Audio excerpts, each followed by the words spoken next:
लड़का एक पौधे की जड़ तोड़कर उसे हल्का सा छकता है और हैरान रह जाता है कि उसका स्वाद काफी अच्छा है। फिर वह जमीन पर उगी घास को खाने की कोशिश करता है और वो भी उतनी ही स्वादिष्ट निकलती है, पूरी जंगल जैसे खाने की चीजों से बना हुआ लगता है। इसके बाद वह सावधानी से उस छोटे से द्वीप के अंदर की तरफ बढ़ता है। तभी अचानक उसे एक अजीब सी हलचल और शोर सुनाई देता है। ध्यान से देखने पर उसे पता चलता है कि पानी के बीचों बीच अनगिनत छोटे छोटे जीव खड़े हैं। वे भी उसकी मौजूदगी को महसूस कर लेते हैं और सब एक साथ सिर उठाकर उसकी तरफ देखने लगते हैं। लेकिन हैरानी की बात यह होती है कि वे उस पर हमला नहीं करते। लड़का भी उन्हें नजरअंदाज करता है क्योंकि इस समय वह सिर्फ आराम से नहाना चाहता है। वह उन छोटे जीवों को भगा देता है और बिना सोचे समझे पानी में कूद जाता है। लंबे समय बाद उसे ऐसा सुकून मिलता है कि वह पानी में तैरते हुए आराम करने लगता है। नहाने के बाद जब वह आराम करने ही वाला होता है तभी उसे दिखता है कि बाघ भी वहाँ आ गया है। वह आराम से खाना खा रहा होता है। लेकिन अजीब बात यह है कि वे छोटे जीव एक शिकारी के सामने भी भागने की कोशिश नहीं करते। लड़का यह देखकर हल्का सा मुस्कुराता है। लेकिन जैसे ही रात होती है अचानक वे सारे छोटे जीव इधर उधर भागने लगते हैं। लड़का हैरान हो जाता है, यहाँ तक कि बाघ भी डरकर भागता हुआ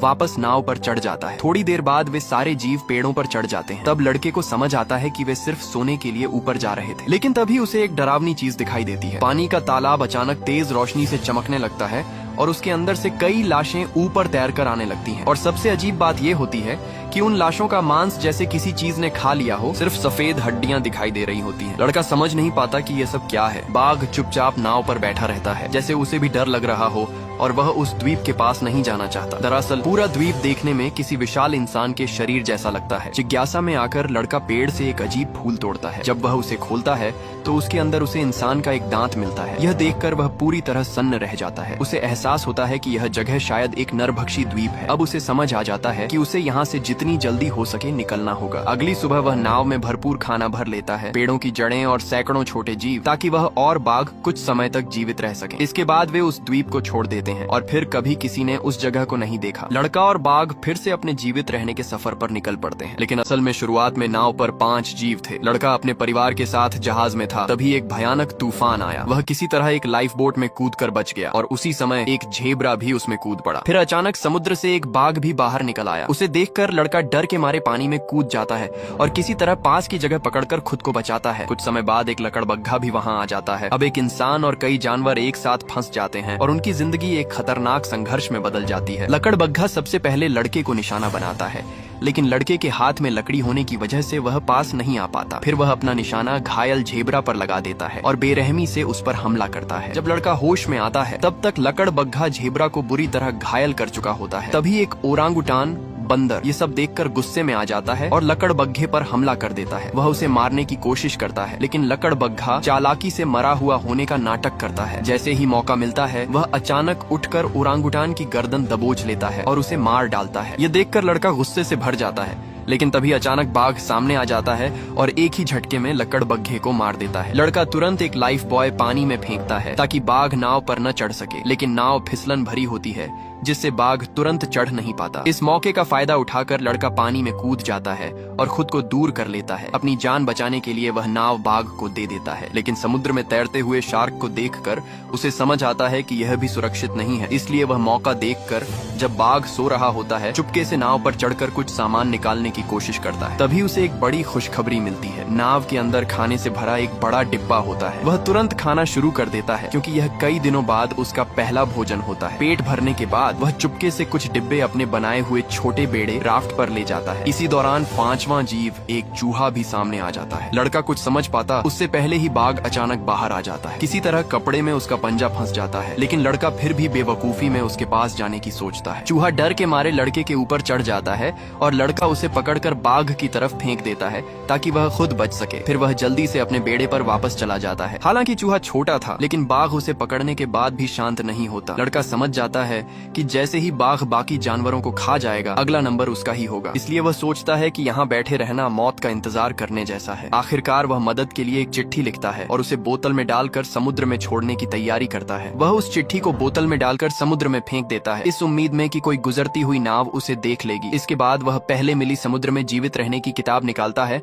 और उसमें दिए गए तरीकों को सीखना शुरू करता है। किस्मत से उसे उसमें यह भी मिल जाता है कि खतरनाक जानवरों के साथ कैसे रहा जाए। उसमें लिखा होता है कि सबसे पहले अपना एक इलाका तय करो। इसके लिए वह ऐसा समय चुनता है जब समुद्र में लहरें तेज हों, ताकि नाव जोर जोर से हिले और बाघ को चक्कर आने लगे। इसी दौरान वह सीटी भी बजाता रहता है और इस प्रक्रिया को बार बार दोहराता है। धीरे धीरे बाघ के दिमाग में यह बैठ जाता है कि सीटी की आवाज का मतलब है चक्कर और परेशानी। जब बाघ को उल्टी जैसा महसूस होने लगता है तो लड़का तुरंत नाव पर चढ़कर अपना कब्जा जमाने की कोशिश करता है। जानवरों के नियम के अनुसार किसी जगह पर पेशाब करके उसे अपना इलाका बताया जाता है, लेकिन बाघ इस पर कोई असर नहीं लेता, बल्कि जैसे उसका मजाक उड़ा रहा हो। किताब वाला तरीका काम नहीं करता देख लड़का अपना तरीका अपनाने का फैसला करता है। वह बाघ को पालतू बनाने की कोशिश करेगा। वह सोचता है कि चाहे बाघ 200 किलो का हो, लेकिन है तो बिल्ली जाति का ही और बिल्लियों को ट्रेन किया जा सकता है। उसे याद आता है कि बिल्लियों को मछली पसंद होती है, तो वह मछली पकड़ने की कोशिश करता है, लेकिन काफी देर तक कोशिश करने के बाद भी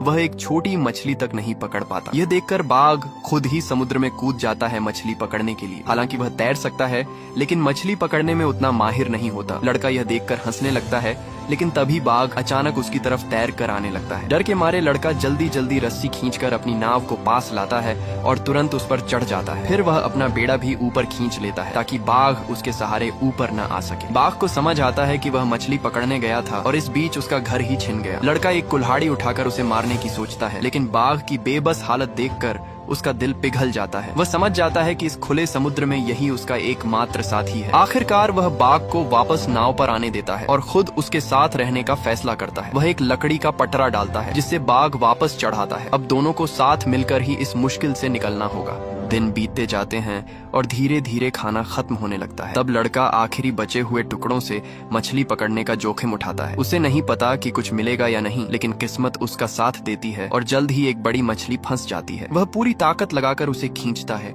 और किसी तरह पकड़ लेता है। मछली बहुत बड़ी होती है, उसे संभालना मुश्किल हो जाता है। वह कुल्हाड़ी उठाकर उसे मारने जाता है, लेकिन मछली को तड़पते देख उसका दिल पसीज जाता है। फिर भी जीने के लिए उसे यह करना पड़ता है, लेकिन अगले ही पल वह मछली बाघ को दे देता है। बाघ खुशी से उसे खाने लगता है। ये लड़के का तरीका होता है उसे अपने काबू में करने का। अगले दिन वह चुपके से नाव पर जाकर और सामान ढूंढने की कोशिश करता है। तभी अचानक एक मछली उड़कर उसके चेहरे पर आ गिरती है। जब वह चारों तरफ देखता है तो पाता है कि अनगिनत उड़ने वाली मछलियां उनकी ओर आ रही हैं। बाघ तुरंत उन्हें पकड़ पकड़ कर खाने लगता है। लड़का भी राहत की सांस लेता है कि अब खाने की कमी नहीं रहेगी, लेकिन तभी एक बड़ी ब्लूफिन ट्यूना मछली भी उनके बीच कूद पड़ती है। ये मछली इतनी बड़ी होती है कि कई दिनों तक खाना चल सकता है। लड़का उसे खुद के लिए रखना चाहता है और बाघ को देने से मना कर देता है। वह डंडा उठाकर बाघ को डांटता है और उसकी हिम्मत देखकर बाघ पीछे हट जाता है। अब बाघ डरने लगता है और दूर बैठकर छोटी मछलियां खाने लगता है। लड़का समझ जाता है कि अब उसे पूरी तरह काबू किया जा सकता है। वह लकड़ी से उसे खेलने के लिए उकसाता है। बाघ अपनी आदत के अनुसार उस पर ध्यान देने लगता है, लेकिन बार बार छेड़ने पर गुस्सा भी हो जाता है। तभी लड़का उसे डांटता है और फिर मछली का टुकड़ा देकर शांत करता है। बाघ खाने के लालच में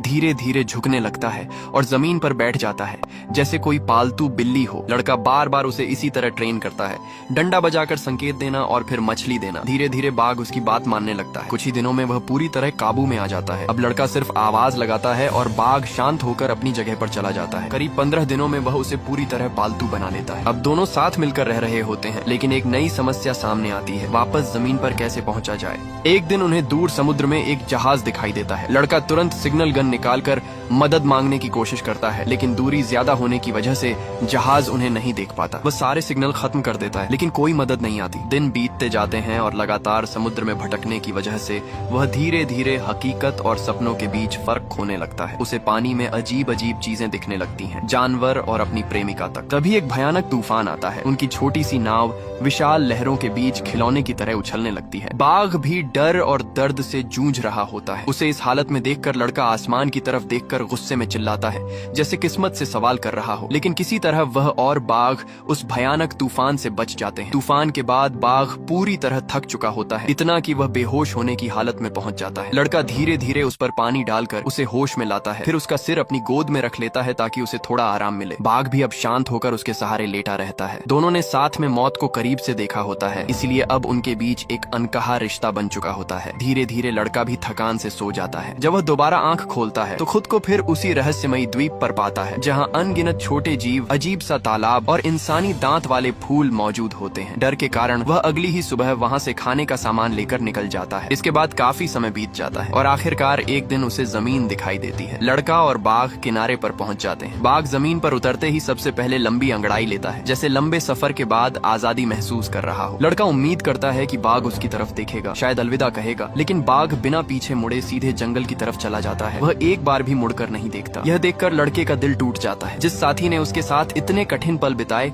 वह यूं ही बिना कुछ कहे चला जाता है। जब बाद में कुछ लोग उसे ढूंढकर बचाते हैं तो वह फूट फूट कर रो पड़ता है, लेकिन यह आंसू बचने की खुशी के नहीं बल्कि बाघ के बिछड़ने के दुख के होते हैं। क्योंकि वह इस हादसे का इकलौता जिंदा बचा व्यक्ति होता है, इसलिए शिपिंग कंपनी के लोग उससे जहाज डूबने की सच्चाई जानने आते हैं। जब वह उन्हें अपनी पूरी कहानी सुनाता है, बाघ, द्वीप और बाकी सब, तो वे इसे एक झूठी और काल्पनिक कहानी मानते हैं। वे कहते हैं कि ऐसा कैसे हो सकता है कि किसी द्वीप पर हजारों जीव हों और किसी को पता ही न चले। इसीलिए वे उससे कहते हैं कि वह कोई और ज्यादा हकीकत से जुड़ी कहानी बताए। मजबूर होकर लड़का एक दूसरी कहानी सुनाता है। इस कहानी में वह बताता है कि तूफान के बाद एक कुक और एक नाविक पहले से ही लाइफ बोट में थे। कुक ने उसे बचाया और थोड़ी देर बाद उसकी माँ भी वहाँ पहुँच गई। नाविक कूदते समय बुरी तरह घायल हो गया था और उसका जख्म सड़ने लगा था। खाने की कमी को देखते हुए कुक ने मदद करने के बहाने उस नाविक को मार डाला और उसका मांस खाने लगा। यह देखकर उसकी माँ को बहुत गुस्सा आता है और वह कुक को थप्पड़ मार देती है। लेकिन हैरानी की बात यह होती है कि कुक उस समय कुछ नहीं करता। एक हफ्ते बाद